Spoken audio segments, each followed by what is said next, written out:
Well, here I am, once again, highly requested, sitting in my car in the gym parking lot talking to my phone.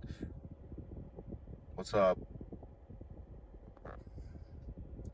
Um, Bro, like, I'm sorry, just YouTube is so boring. What am I supposed to film?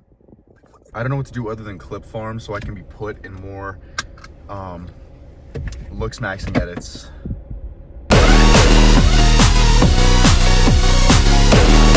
I don't know if you guys have ever watched Zoolander, but that is my favorite movie. Checks out, right? Yeah, I know. Gotta hit an occasional blue steel. Maybe because my eyes are brown, you would call it a poo steel. I mean, it's over for me. Yeah, I'm gonna hit upper today. I haven't posted like a quad focused lower day yet. So I'm gonna post the actual lift from my lower day. I've been trying to really get super shredded the last week or so. Only binging Taco Bell like once or twice a week now, so I'm getting locked in. But no, like, actually I'm trying to lock in for real. And I want to reach my peak leanness, because I haven't been, like, I'm lean year round, and everyone always is like, oh, how do you stay lean year round? I'm not shredded year round, right? Like, my body fat does fluctuate here and there, and I want to be like shredded. Like, I want people to look at me and be like, ew, what is that? Like, honestly, bro, Jordan Barrett has my dream physique. Just have it propped on the steering wheel. Yeah, I've been spending a lot of my lifts without music lately. It's just been peaceful. I mean, I'm kind of someone that likes to overstimulate the crap out of myself whenever I lift. I mean, I don't know if you guys have peeped my one playlist on Spotify called, like, How to Kill a Victorian Child, and it's just straight hyper pop. And I'll be blasting that sometimes in the gym, like, off a ton of stimulants, just literally desensitizing myself to everything, and just absolutely dopamine maxing, to the point where, honestly, like I took this one diabolical pre-workout last year with my friends. I forget what it was called, and I'm not gonna say it because I don't want to encourage people to take it. It didn't have DMAA, but it was like, I think like DMAE was in it.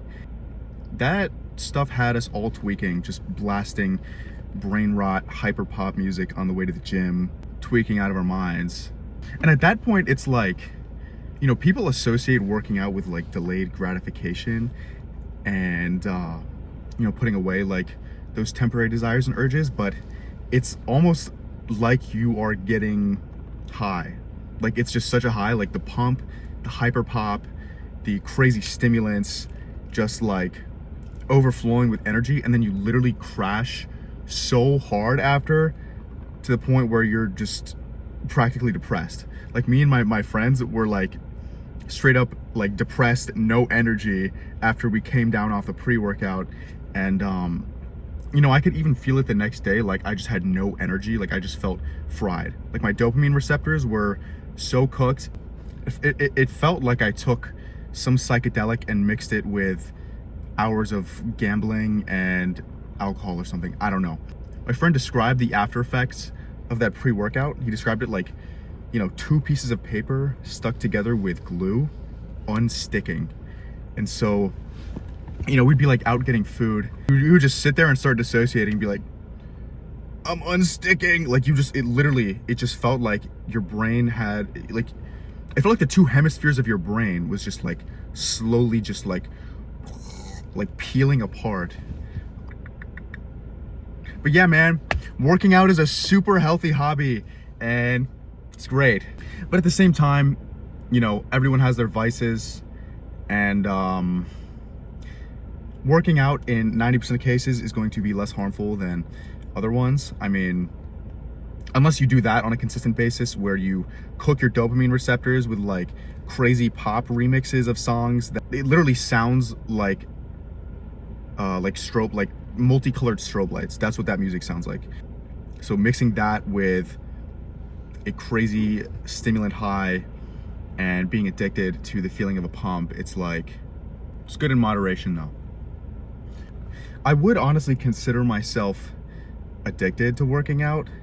Yeah, even in like a temporary gratification sense, right? Because I'm like, my gains have really leveled off, you know. My rate of progress is obviously very slow. I've been training for over 6 years at this point, so I'm lucky to eke out, you know, a couple pounds a year if I'm lucky. So it's almost like that temporary high of going to the gym, training really hard, you know, ideally looking good afterwards and liking how I look.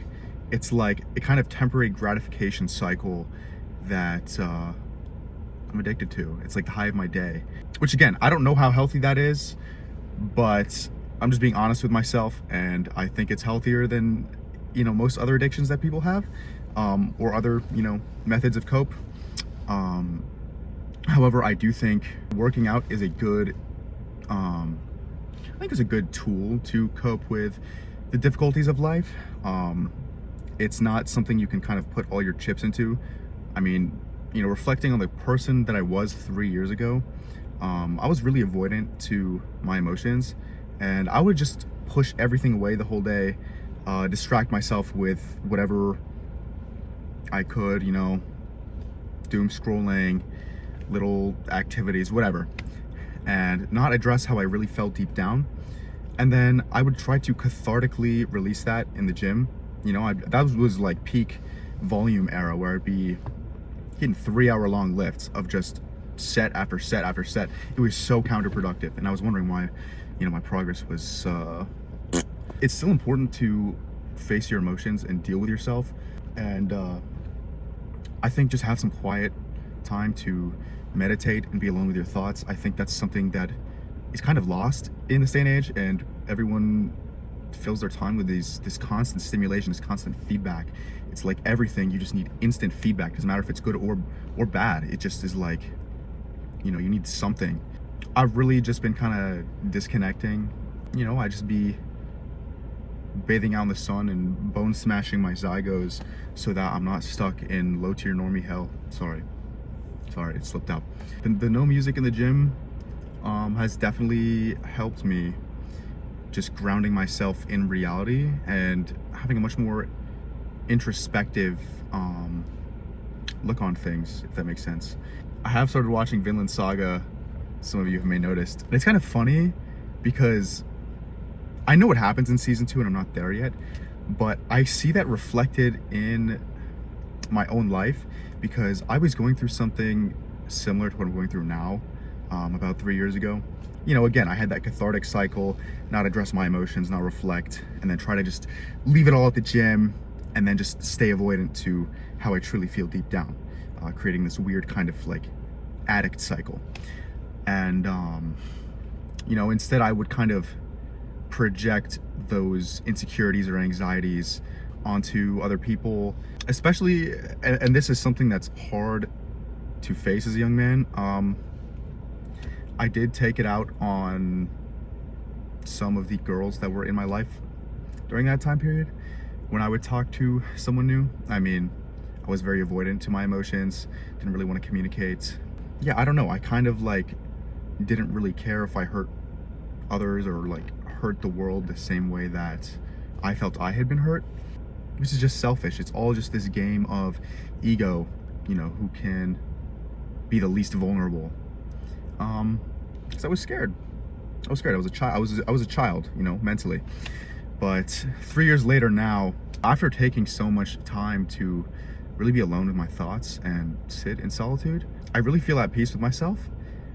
And, you know, instead of holding on to this hatred, you know, whether it's hatred that you have for yourself, for others, for the world, or your situation, any of it, you need to learn the value of turning that hatred into forgiveness for your own sake. Because holding on to that hatred, even to use it as a temporary source of motivation, is draining, right? You'll be left empty afterwards, which is funny because, like, you know, that happens to Thorfinn in Vinland Saga. But I had always said that even before watching it, right? Like, hatred, anger, you know, these cathartic releases that we kind of try to use to deal with our emotions are going to leave us empty and unfulfilled when they're gone. So instead of addressing those things and forgiving whoever or whatever it is you need to forgive, forgiving yourself, maybe accepting your situation and thanking God for the lesson that you're ultimately going to be given from the situation. You know, instead of looking at those positives, you're going to continue to look for those negative things to continue that cathartic release cycle. So something negative is going to happen to you and you're going to dwell on it, and you're going to want to dwell on it because that catharsis feels so good in the moment.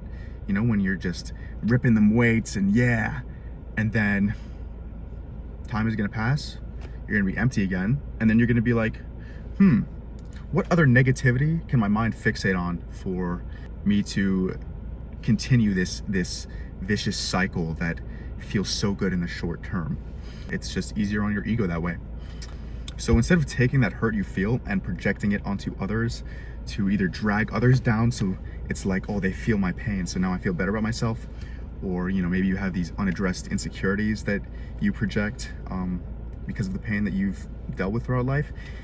Instead of doing that, understanding that everyone is a human with their own individual thoughts and complex emotions. You're not special.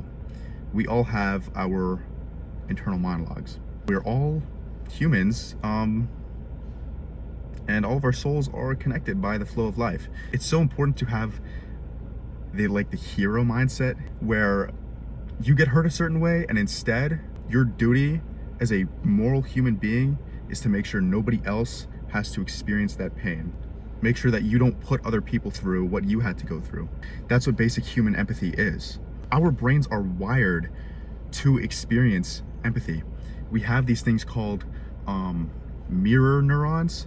There are studies that show we experience the feelings of somebody else vicariously. There was this one study, I looked at this in one of my neuro kind of classes in college. Individuals who were, I think, administered a shock experienced more pain from that shock when they visually looked at a screen that also had someone else's face in visible pain. Like, even when we process, the way we process language, right? If you look at someone speak and hear them speak, you have areas of your brain active that are involved in producing speech and, you know, that activate those motor areas for your mouth, vocal cords, etc. Even just by watching somebody speak.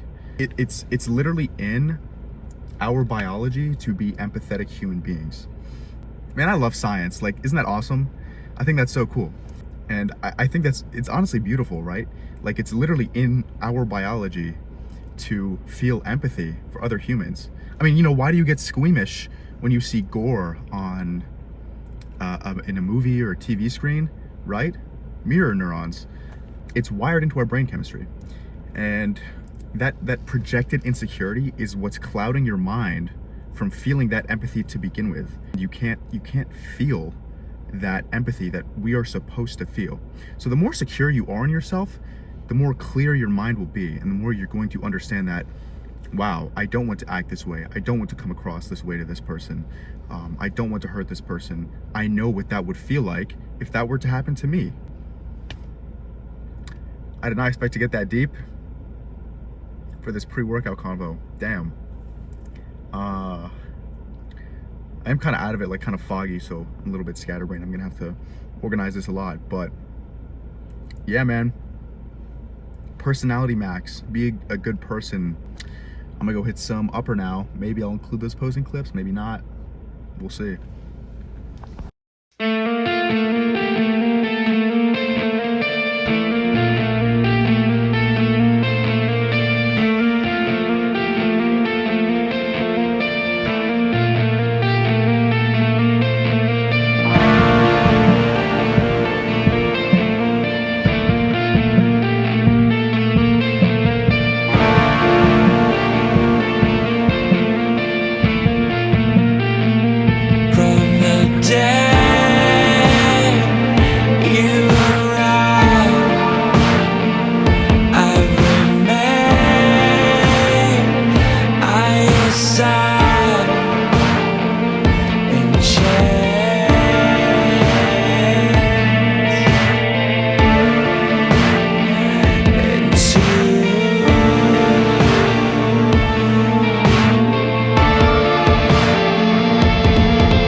from the day you arrived. I stay by your side.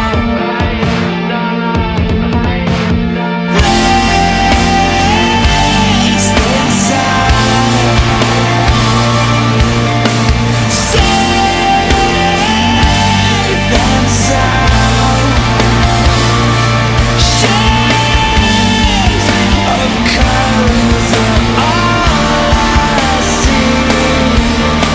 Shades of colors are all I feel. Placed inside, safe inside. Shades of colors are all I see. Safe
It's about time I wrap up this video.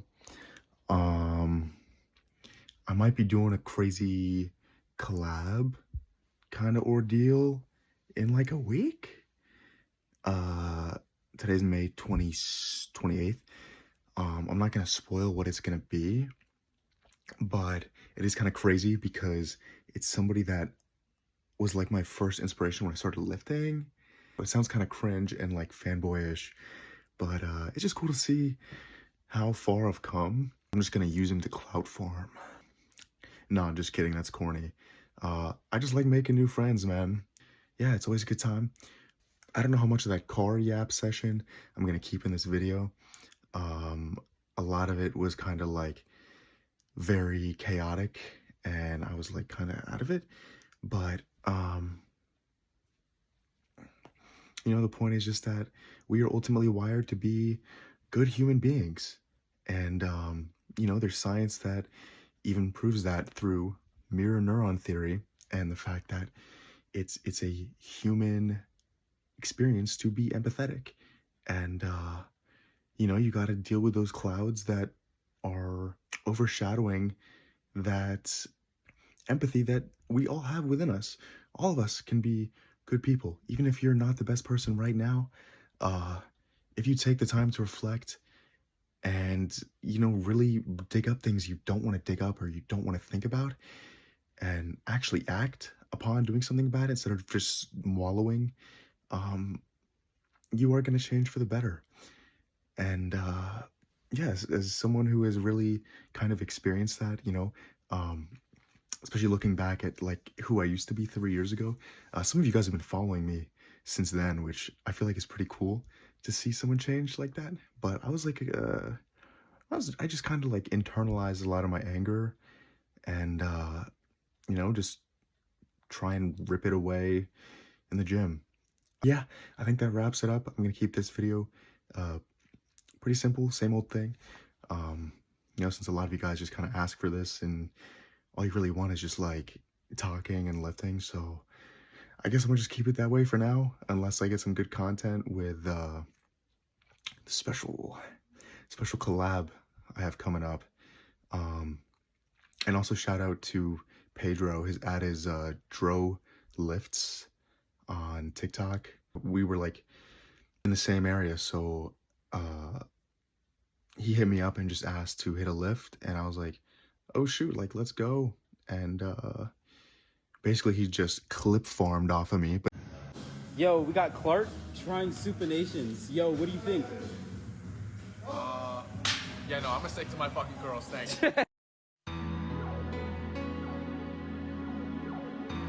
but that's fine, because like genuinely he was a good friend to meet. Yeah, very down-to-earth guy. You know, you don't have to have like a crazy following to like be acknowledged by me. The whole point behind me saying that I'm not an influencer is just that I'm a regular dude, and I like to make friends and I like to meet people, and I'm just like any of you. So yeah, stay tuned for the next video if I end up filming it. I'm like too lazy to film my own content, so like shout out to Pedro for actually getting all those clips, because you know I was not about to film myself. Maybe we can take things up a notch and I can do some of the mic'd up stuff in the gym now that I've tried training without music. So yeah, I think that is going to fully conclude this video. I appreciate your guys' support with Breathe Divinity. Hopefully there's more things to come. I do really want to start those programs, or like some kind of like subscription kind of group thing where I teach you guys some stuff, some optimal principles. And yeah, I mean, I post stuff like that on my Instagram all the time. I was considering going into the Kelso versus like row debate, but it's just not worth it. And people are neglecting resistance profiles too, which it's like, dude, it's way harder to do a Kelso on a T-bar at the end of your set than if you do a Kelso on a seated or chest supported row, because if you have a descending resistance profile where it's heaviest at the bottom, where your scapula has the greatest leverage to perform scapular retraction, it's going to be harder on a T-bar. And, you know, most chest-supported rows have an ascending resistance profile, so it's way more rear delt. It's like, I see people argue like, oh, you know, you can do a set of shrugs after your rows, but it's like, yeah, anyone can on a chest-supported row, and that's the example they'll be using. I'm like, hello? Neuromechanical matching. But anyway, yeah, I'll save that for another time, or I've talked about it a bit elsewhere, but peace for real.